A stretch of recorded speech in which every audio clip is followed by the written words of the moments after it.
Baik, materi yang pertama yaitu tentang pengertian guru. Nah, kata pendidik merupakan padanan dari kata edukator dalam bahasa Inggris. Kata edukator berarti edukasionis atau edukasionalis, yang artinya dalam bahasa Indonesia adalah pendidik, spesialis di bidang pendidikan, atau ahli pendidikan.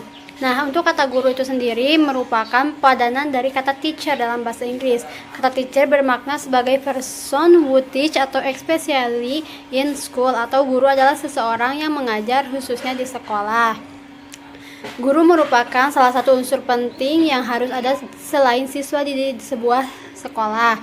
Guru juga merupakan figur sentral. Di tangan guru terletak kemungkinan berhasil atau tidaknya pencapaian tujuan belajar mengajar di sekolah. Nah, oleh karena itu, tugas dan peran guru bukan saja mendidik, bukan saja mengajar dan melatih atau memberikan ilmu saja, tetapi juga bagaimana guru dapat membaca situasi kelas dan kondisi siswanya dalam menerima pelajaran. Jadi, sebisa mungkin guru harus melihat situasi atau keadaan siswanya, apakah mereka bisa menerima pengajaran dari seorang guru itu. Nah, guru juga harus bisa memberikan pengajaran yang terbaik bagi siswanya. Dan juga jika guru memiliki kepribadian baik, memiliki kasih sayang terhadap siswa, ketenangan hati, maka menjadi seorang guru yang dirindukan oleh siswa-siswanya. Maka dari itu, sebagai guru harus memberikan kasih sayang, kehangatan kepada siswanya, mendukung setiap kemampuan siswanya yang dimilikinya, menegur hal-hal yang salah dilakukan oleh siswa, tapi dengan cara yang baik pula. Maka dari itu siswa akan lebih sayang kepada kita sebagai guru juga, apalagi kita sebagai guru PAUD atau guru TK. Kita mengajar anak-anak, anak-anak itu selalu harus penuh dengan kehangatan dan penuh kasih sayang. Itu materi dari saya, pengertian guru. Berikutnya materi selanjutnya, B. Fungsi guru dalam kelas. Petres menyatakan tugas dan tanggung jawab guru meliputi 3 aspek, yaitu guru sebagai pengajar, guru sebagai pembimbing, dan guru sebagai administrator kelas. Wahyuningsih 2010 12-13. Guru sebagai administrator kelas memiliki kemampuan tata ruang untuk pengajaran, serta mampu menciptakan iklim belajar mengajar berdasarkan hubungan manusiawi yang harmonis dan sehat. Sedangkan menurut Wijaya 2013 menyatakan bahwa fungsi guru sebagai pendidik di dalam kelas sangatlah banyak, yaitu pertama, pendidik. Guru harus memahami nilai-nilai, norma moral dan sosial, serta berusaha berperilaku dan berbuat dengan nilai norma tersebut. Juga harus bertanggung jawab atas tindakannya dalam proses pembelajaran di sekolah sebagai pendidik, sehingga guru juga harus berani mengambil keputusan secara mandiri berkaitan dengan pembelajaran dan pembentukan kompetensi dan bertindak sesuai dengan kondisi peserta didik dan lingkungan. Kedua, pengajar.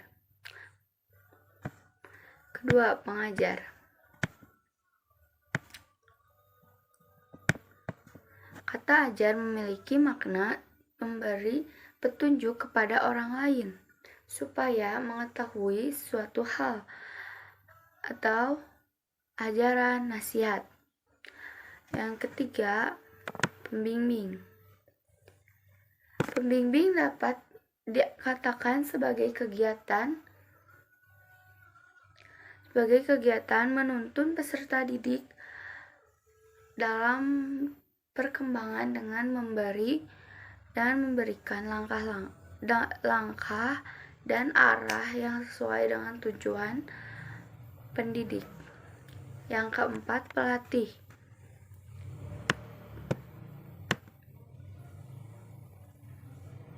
Proses pendidikan dan pembelajaran memerlukan latihan, keterampilan baik intelektual maupun motorik, sehingga menuntut guru untuk bertindak sebagai pelatih.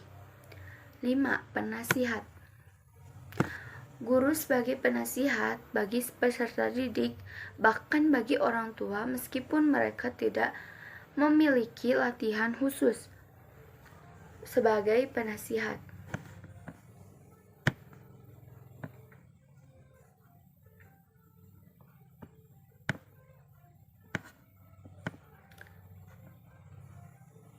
Enam. Pengelola kelas. Guru sebagai pengelola kelas hendaknya dapat mengelola kelas dengan baik, karena kelas adalah tempat berhimpun semua peserta didik dan guru dalam rangka menerima bahan pelajaran dari guru. Yang ketujuh, demonstrator. Guru memiliki peran sebagai demonstrator.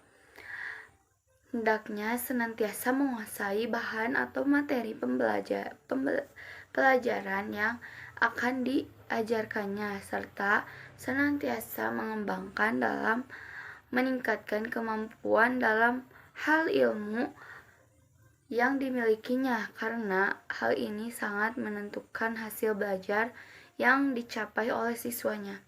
Yang kedelapan, korektor. Guru sebagai korektor harus bisa membedakan mana nilai yang baik, mana nilai yang buruk. Yang kesembilan, inspirator. Guru sebagai inspirator harus dapat memberikan ilham yang baik bagi kemajuan belajar peserta didik. Yang ke-10, sebagai informator. Sebagai informator, guru harus dapat memberikan informasi perkembangan ilmu, pengetahuan, dan teknologi, selain sejumlah bahan pelajaran untuk setiap mata pelajaran yang telah diprogramkan dalam kurikulum. Selanjutnya, yang ke-11, organisator. Sebagai organisator adalah sisi lain dari peranan yang diperlukan dari guru. Yang ke-12, motivator. Sebagai motivator, guru hendaknya dapat mendorong peserta didik agar bergairah dan aktif belajar. Yang ke-13, inisiator. Guru harus dapat menjadi pencetus ide-ide kemajuan dalam pendidikan pengajaran. Yang ke-14, fasilitator. Fasilitator. Makna dari fasilitator adalah memberikan kemudahan. Yang ke-15, ini inovator. Kata inovator memiliki makna orang yang selalu memiliki gagasan baru guna menyelesaikan suatu permasalahan.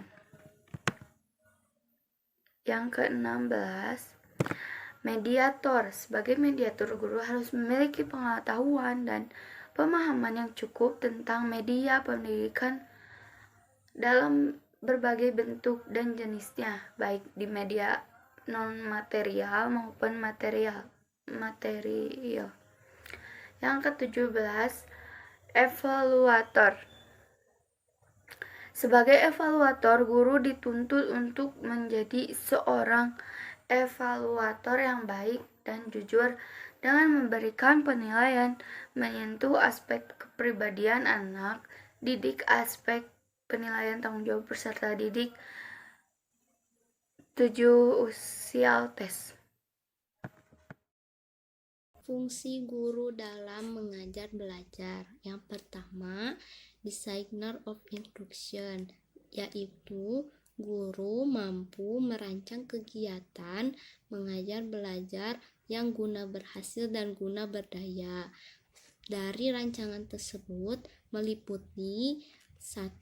Memilih dan menentukan bahan pelajaran. Yang kedua, merumuskan tujuan penyajian bahan pelajaran. Yang ketiga, memilih metode penyajian bahan pelajaran yang tepat. Yang keempat, menyelenggarakan kegiatan evaluasi. Yang kedua, dari fungsi guru dalam mengajar belajar ialah manage of instruction, yaitu guru mampu mengelola atau menyelenggarakan dan mengendalikan seluruh tahapan proses mengajar belajar. Maksudnya ialah menciptakan kondisi dan situasi yang baik sehingga para siswa belajar berdaya guna dan belajar berhasil guna. Yang ketiga, dari fungsi guru dalam mengajar belajar ialah evaluator of student learning. Maksudnya, guru mampu menilai dan mengevaluasi perkembangan hasil belajar siswa. Baik, di sini saya akan menjelaskan materi yang keempat, yaitu mengenai posisi guru dalam proses mengajar dan belajar atau PMB. Adapun beberapa pendapat ahli yang menjelaskan mengenai posisi guru tersebut. Yang pertama yaitu menurut Clive pada tahun 1976. Menurutnya, guru adalah an authority in the discipline relevant to education, yakni pemegang hak otoritas atas cabang-cabang ilmu yang berhubungan dengan pendidikan. Sedangkan menurut Darajat pada tahun 1982 menyatakan bahwa tugas guru tidak hanya menuangkan ilmu pengetahuan ke dalam otak siswa, melainkan guru juga perlu melatih keterampilan atau ranah karsa dan menanamkan nilai rasa atau ranah rasa kepada mereka para siswanya. Nah, sehubungan dengan pendapat-pendapat tersebut, dapat kita pahami bahwa rangkaian tujuan dan hasil yang harus dicapai oleh guru yang paling utama adalah membangkitkan kegiatan belajar siswa, yang mana dari kegiatan belajar tersebut nantinya siswa diharapkan dapat berhasil mengubah tingkah lakunya sendiri menuju arah yang lebih maju dan positif. Adapun sebuah model yang mencoba menjelaskan mengenai posisi guru dalam proses mengajar dan belajar tersebut, yaitu di mana ada seorang murid atau murid belajar atau peserta didik belajar dan aktivitas guru mengajar, maka kedua aktivitas tersebut akan menghasilkan sebuah tujuan, yaitu perubahan tingkah laku kognitif, afektif, dan psikomotor pada peserta didik. Nah, model ini juga menunjukkan bahwa kegiatan belajar siswa merupakan akibat atau hasil dari proses guru mengajar dalam konteks PMB. Namun, tidak menutup kemungkinan juga bahwa murid atau peserta didik juga bisa belajar dari hal-hal di luar konteks PMB atau biasa disebut sebagai everyday learning. Dengan arti lain bahwa setiap guru mengajar pasti membutuhkan murid belajar, sedangkan murid belajar tidak selalu membutuhkan guru mengajar, karena murid bisa saja belajar dari hal-hal di sekitarnya atau pengalaman-pengalaman hidupnya. Nah, hal ini juga ternyata relate dengan era digital seperti sekarang, karena seperti yang kita ketahui gitu ya, di era digital seperti saat ini, proses transfer ilmu atau murid mendapatkan ilmu tidak hanya dari guru. Jadi murid bisa mengaksesnya melalui YouTube, Google, atau jejaring sosial lainnya. Akan tetapi perlu diingat bahwa posisi guru dalam menjalankan perannya sebagai motivator, inovator, fasilitator, mediator, dan lain sebagainya tidak dapat tergantikan oleh perangkat digital atau media-media internet lainnya. Karena bagaimanapun komputer atau perangkat digital itu tetaplah sebuah perangkat gitu ya, sebuah benda, tidak memiliki rasa manusiawi seperti seorang guru. Nah, mungkin itu saja yang dapat saya sampaikan mengenai materi yang keempat ini. Selanjutnya akan dijelaskan oleh Fitri. Di sini saya akan menjelaskan bagian yang terakhir, yaitu ragam guru dalam proses belajar mengajar. Ada 4 ragam guru dalam proses belajar mengajar. Yang pertama yaitu guru otoriter. Apa itu guru otoriter? Secara harfiah, otoriter artinya berkuasa sendiri atau sewenang-wenang. Namun, guru yang seperti ini juga sering menimbulkan kemarahan atau kekesalan bagi para siswanya karena sifatnya yang agresif. Yang kedua yaitu guru laissez-faire. Guru laissez-faire ini biasanya gemar mengubah arah dan cara pengelolaan pembelajaran secara mandiri, sehingga menyulitkan siswanya untuk mempersiapkan diri. Nah, dengan tersebut biasanya menimbulkan pertengkaran kecil antar siswanya. Yang ketiga yaitu guru demokratis. Guru yang demokratis ini memiliki sifat pada umumnya dipandang sebagai guru yang paling baik dan ideal. Kenapa yang paling baik dan ideal? Karena guru yang demokratis ini sangat fleksibel terhadap proses belajar mengajar, sehingga disukai oleh rekan kerjanya dan para siswa. Yang terakhir yaitu guru yang otoritatif. Guru yang otoritatif ini adalah guru yang memiliki dasar-dasar pengetahuan bidang studinya maupun pengetahuan umum. Dalam hal memerintah atau memberi anjuran, guru yang otoritatif ini pada umumnya lebih efektif karena lebih disegani oleh para siswanya dan dipandang sebagai guru pemegang otoritas ilmu pengetahuan faktanya seperti yang telah diuraikan di muka. Cukup sekian dari saya. Assalamualaikum warahmatullahi wabarakatuh.